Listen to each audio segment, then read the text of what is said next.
Article 2, Section 1, Clause 7 of the Constitution is the Domestic Emoluments Clause. And it says that the president is limited to his salary in office and cannot receive any other money from the federal government while he's in office. It cannot be increased by $1.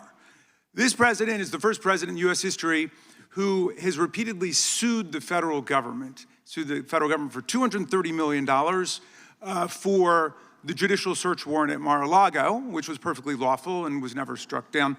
But now he's suing the IRS for $10 billion. He's suing the IRS for $10 billion, which I think is around 80% of its annual budget, because his tax returns were leaked. And they were illegally leaked by a private contractor who actually is in prison now, Charles Littlejohn. But he wants $10 billion. Now, but I want to ask you the question of whether you think it would violate the Domestic Emoluments Clause for you to settle that $10 billion case or any of the other claims that the president has made against the government. He himself has remarked, it's interesting because I'm the one that makes the deal, right? And he says, I kind of have to work it out with myself. Do you think it would violate the Domestic Emoluments Clause for the president to work out a deal from people who are his subordinates under his unitary executive theory to get money in one of these cases? I'm not going to discuss pending litigation.